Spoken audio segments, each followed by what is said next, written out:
ways to double check your work as a construction supervisor. So in this video, I'm going to talk about the mindset that we can have that will turn double checking from this boring, oh my gosh, do I have to do it, into a mindset that will set up your career.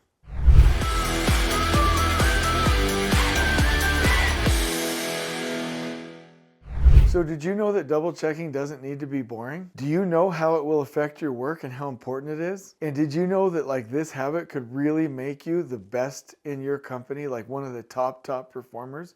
Well, if you didn't, you've come to the right video because that's what we're going to talk about right now. All right, so let's dig right into this. I'm actually going to give you a story about this and then lead into it in a manner that shows you those 4 different techniques. But let me tell you the story first. I was once working for a large general contractor, I mean like massive general contractor, and in a complete region of the overall business in North America, in a complete region, they were starting to use surveyors and getting rid of field engineer work because they were having so many mistakes. So they were just like, hey, we got to find somebody to get this done because we're having a lot of mistakes. There were buildings, and this was all corrected, so this is not a criticism, but that were initially the wrong elevation, initial layouts that were like 5 feet off the property line, mistakes everywhere. And the company was getting quite tired of it. And they were like, hey, Jason, if you're going to do training with field engineers and with survey techniques, we need this problem fixed. And one of the things that I found out was that their mindset was not centered around double checking. They thought that they could do it right the first time. Now, this is the truth of the century. There's no human being anywhere that can do anything right the first time. You can't do it. Driving a car, riding a bicycle, your first kiss, like nothing goes right the first time. It doesn't. Everything good comes from practice and double checking and corrections and feedback loops. And so what we talked to the field engineers about was, hey, you've got to get rid of this concept. Know that everything you lay out, everything you do, every lift drawing you make is wrong. And once you believe that and internalize that and see that and are aware of that, then you will start to double check. And so we created this culture, this belief system through proper training and through different immersive events. And they started to say, oh my gosh, that's exactly right. You can't do it right the first time. So that necessitated the need to double check their work. Then once it's double checked and verified, then you can produce a quality product. We're not robots, and this is not AI, and this is not a computer program. We can't do it right the first time. So that massively changed the trajectory of that business unit and that region. And the field engineering system started to come back into play. They stopped hiring third-party folks. They stopped panicking, and things stabilized. Okay, and that is one of my favorite stories of all time. And that's a real story because we trained from job to job to job throughout the entire region. So this same pattern can work for you for pre-construction. It can work for you when you're doing a submittal, an email, when you're putting together your first budget, whatever it is, with design, anything that you do, use the same pattern. Know that you can't do it right the first time and that you must double check. It's crucial. So here are the ways. Let's go through them. Number 1, use a different person. Well, it is simple. But how often do we think, oh my gosh, they're too busy. I don't want to bug them. You know, this is just an added step. No, hold on. If you ask somebody to double check your work and it takes 10 minutes, how is that compared to the days you're going to spend if it's wrong and you have to rework it? No. Just go ask a different person to double check it. And it's not oh, hey, yeah, that looks good and give it back. No. Dig in. Ask them to redline it, ask them to find something, ask them to tear it apart. Always ask another person to double check. Number 2, use a different technology. I absolutely love this. So in the surveying world, if we used a total station to lay something out, we would then use a chain and an automatic level, or we would do, or a robotic total station. Then we would check it with the conventional. We would, if we were laying out points, we would then two-tape it from grid lines. We would use a different technology wherever we were.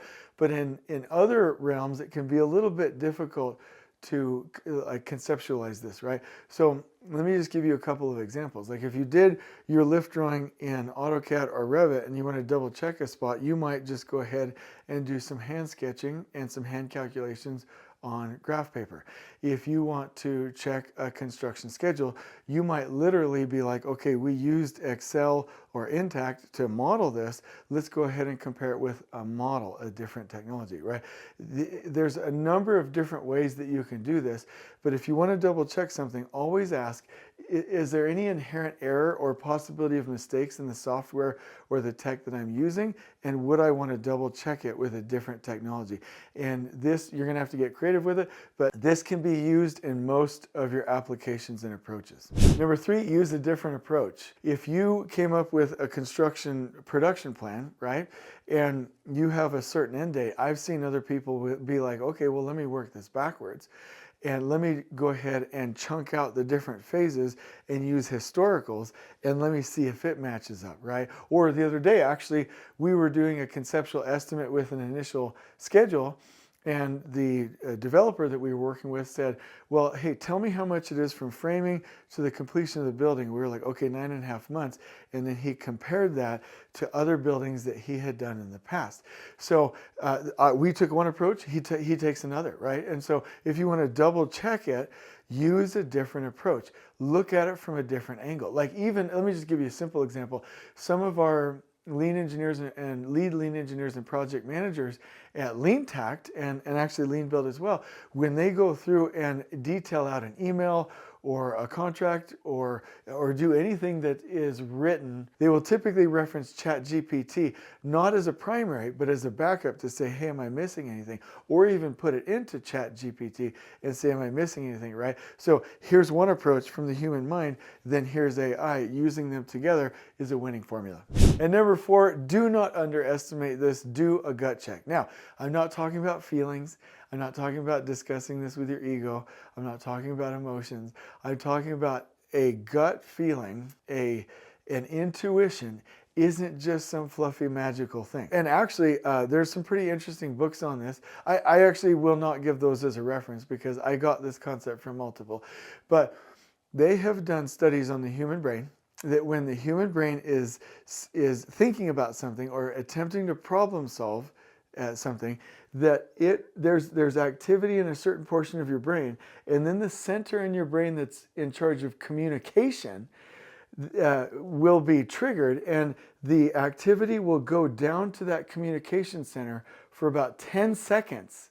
And then the idea will come to you and you'll be able to speak it. And so what they think is happening is that your brain, your subconscious mind, which has millions, possibly even billions or trillions of data points from experience, will take that problem and attempt to solve it. And then it will tell it to you.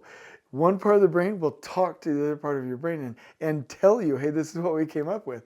And then you think it and are able to say it. So a gut check isn't like, oh, am I emotional or angry about this? It's, hey, check in with that brilliant database of yours and look at it and take a minute to think and see what your brain thinks about it and if any ideas come your way. That is a beautiful way to do it. Sometimes we call that a duck check, right? If it looks like a duck, walks like a duck, quacks like a duck, it's probably a duck. If it doesn't feel right, if it's not checking in with your subconscious, you might want to dig deeper.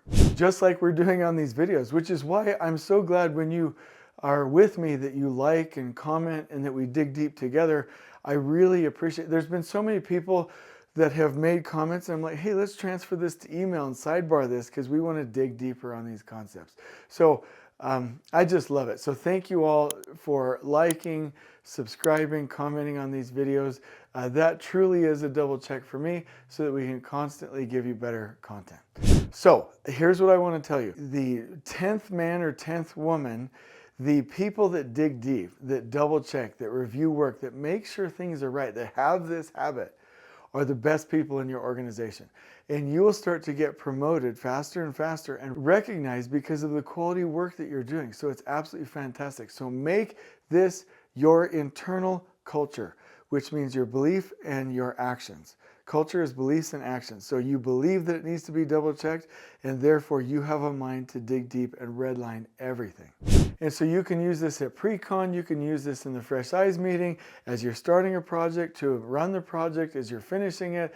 You can use this when you're creating production plans, budgets. I could go on and on. But the bottom line is, if you make this a habit, you'll be wildly successful. And it does not have to be boring. Get yourself your favorite red pen and dig in. And when you see people starting to do better work, I promise you, you'll start to get addicted to it. So in the description below, I'm going to leave you with a beautifully formatted Canva graphic as a guide that you can post anywhere in your office as a free gift to you. I hope you've enjoyed this video. On we go.